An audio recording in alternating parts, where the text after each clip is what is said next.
Assalamualaikum warahmatullahi wabarakatuh.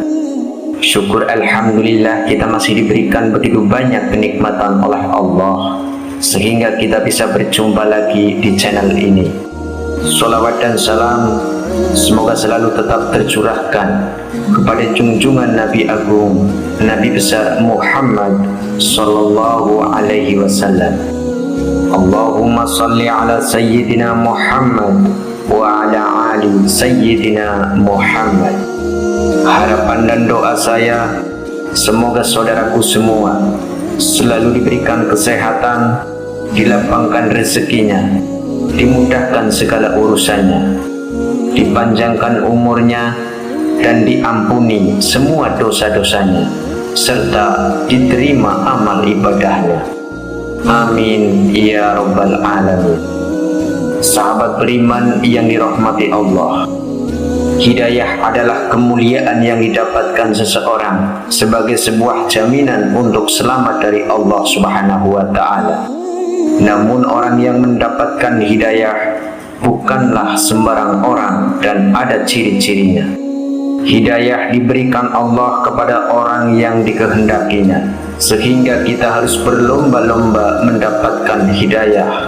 Barang siapa yang Allah beri hidayah, tidak ada seorang pun yang bisa menyesatkannya. Dan barang siapa yang telah Allah sesatkan, tidak ada seorang pun yang bisa memberi hidayah kepadanya. Hidayah itu seperti sinar cahaya di saat purnama. Seseorang yang ingin menikmati indahnya cahaya rembulan harus keluar rumah untuk mendapatkan cahayanya, bukan hanya terdiam di dalam ruangan yang gelap.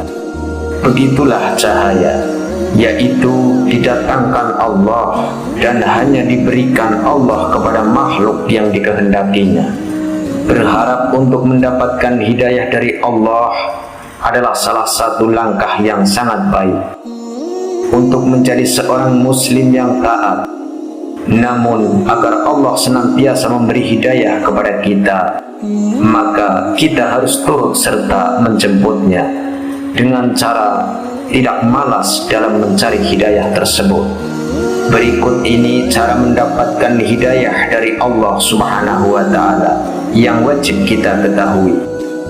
Yang pertama, memakmurkan masjid.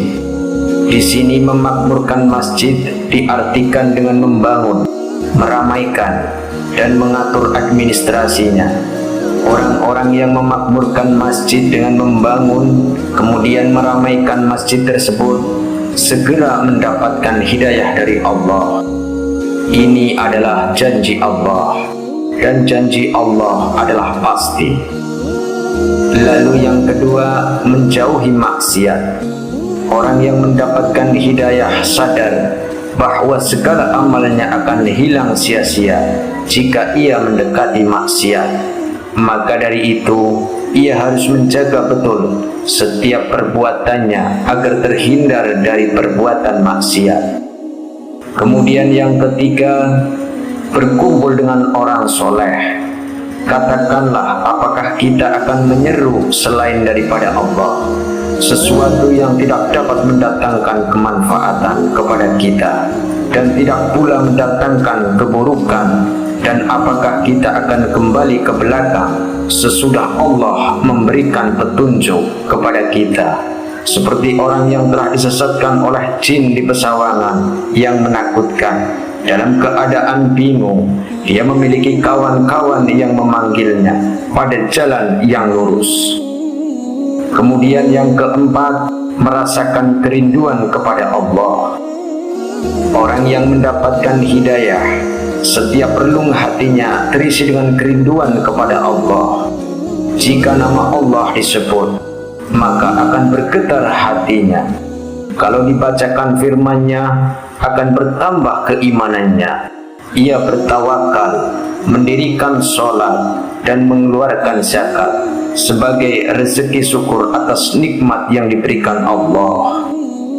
Kemudian ciri yang kelima, hidup dengan rasa malu, tidak hanya kepada Allah, tetapi juga kepada makhluk Allah. Banyak Habib yang menjelaskan betapa pentingnya seorang muslim dalam menjaga rasa malu. Seperti malu adalah sebagian dari iman, bahwa ketika seorang muslim mengerti makna dan rasa malu, ia enggan berbuat dosa karena malu kepada Allah yang senantiasa melihatnya.